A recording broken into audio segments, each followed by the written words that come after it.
सच जानने के बाद सू यान की पूरी दुनिया बिखर गई। वह घर लौटी तो मानो जिंदा लाश की तरह थी। पति का उसके लिए दिखावटी ख्याल रखना भी उसे अंदर से कोई खुशी नहीं दे रहा था।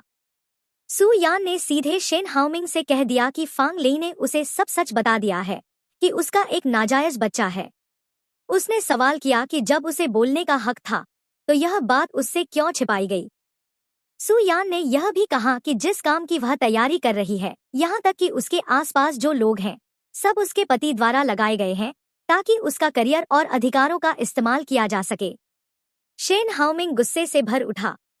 उसने यहाँ तक कर डाला कि सू यान के परिवार की पूरी पृष्ठभूमि की जांच रिपोर्ट निकालकर सामने रख दी। उसने साफ कहा कि वह उसे इसलिए पसंद करता था क्योंकि वह महत्वाकांक्षी थी। इसी वजह से उसने उससे सच छिपाया, उसे एक पढ़े लिखे परिवार की बेटी बनाकर पेश किया और फिर शादी कर ली। यह सुनकर सू यान को एहसास हुआ कि उसके पति की हर चीज दिखावा थी, असल प्यार नहीं, सिर्फ इस्तेमाल। शेन हाओमिंग ने भी साफ कर दिया कि वह जो कुछ करता है उसके पीछे मकसद होता है। अब सू यान समझ गई कि हर बार जब उसने कोई काम अच्छा किया और उसे महंगे तोहफे मिले, वह प्यार नहीं बल्कि दो बिजनेस पार्टनर्स के बीच इनाम जैसा था। यह सब सोचकर वह टूट चुकी थी। उसने कागजों को छुआ और कमरे से बाहर चली गई, मानो उसका दिल पत्थर हो चुका हो। उसे अब साफ दिख रहा था कि पति के दिल में उसके लिए प्यार नहीं है।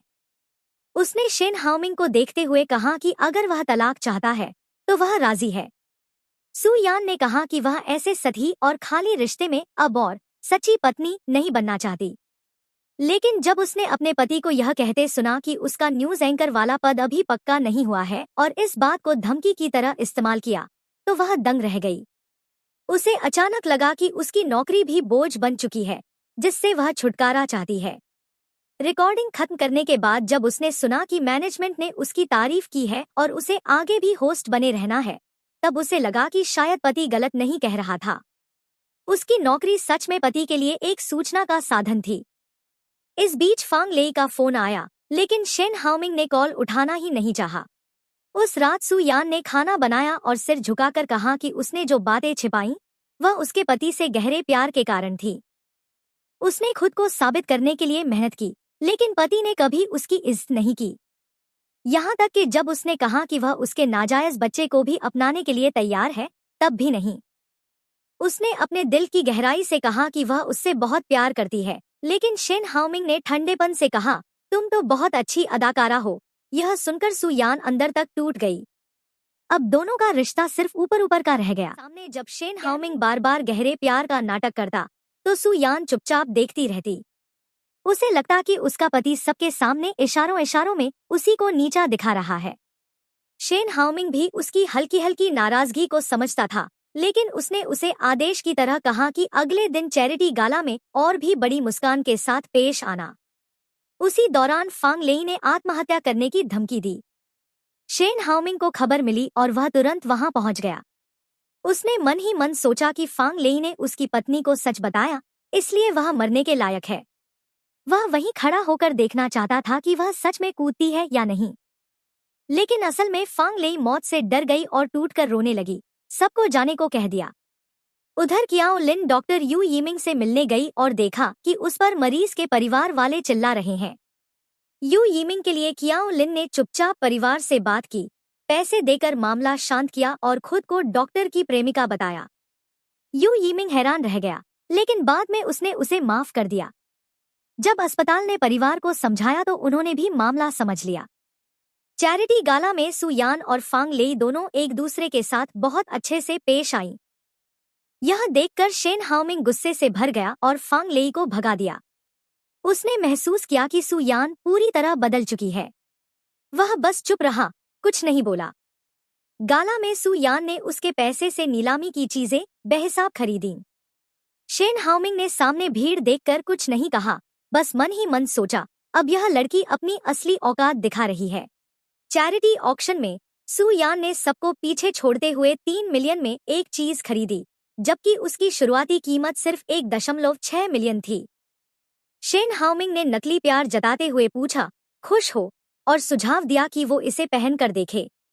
लेकिन सू यान ने सबको चौंकाते हुए वो महंगी चीज फांग लेई को थमा दी और कहा कि ये तो बस चैरिटी का बहाना है, असली खजाना नहीं। उसने ठंडे अंदाज में कहा, अगर पसंद है तो रख लो, ये तुम्हारे लिए ही बनी है। फांग लेई हैरान रह गई, जबकि शेन हाओमिंग ने उसे बस सस्ती सी चीज कहकर टाल दिया। सू यान ने फिर शेन से पूछा, और क्या खरीदवाना है? शेन ने उसे सावधान रहने को कहा, जिस पर सू यान ने ताना मारा, तुम्हें याद है ना, ग्रेसफुल रहो, स्माइल करो। दोनों ने नकली मुस्कान बनाए रखी और मेहमानों को अभिवादन किया। बाहर वाले उनके रिश्ते को परफेक्ट मैरिज समझ रहे थे। बाद में टीवी पर खबर आई जिसमें सू यान जिंदा ग्रुप के हुआन्यू इंटरनेशनल प्रोजेक्ट का सेगमेंट होस्ट कर रही थी। उसी के बाद एंटरटेनमेंट फ्रंटलाइन ने सू यान और शेन हाओमिंग को स्वर्ग में बनी जोड़ी कहकर पेश किया। क्लिप में शेन हाओमिंग ने सू यान की महत्वाकांक्षा की तारीफ करते हुए कहा कि उसने बचपन का सपना पूरा किया, जबकि उसके पास आसान रास्ते भी थे। में उसकी असिस्टेंट ने कहा कि वो कितनी अच्छी लग रही थी। पति की खबर कवर करके परफेक्ट कपल वाली इमेज बनी रहती है, लेकिन शीशे में खुद को देखकर सू यान को लगा जैसे वो खुद को पहचान ही नहीं पा रही। वो थक चुकी थी और अचानक रोने लगी। उसे बेहद बेबस महसूस हो रहा था। उसी वक्त दादी का फोन आया। दादी ने टीवी पर उसे देखकर चिंता जताई और पूछा, खुश तो हो ना? आंसू रोकते हुए सू यान ने कहा, सब ठीक है दादी, अगले हफ्ते छुट्टी लेकर आपके पास आऊंगी।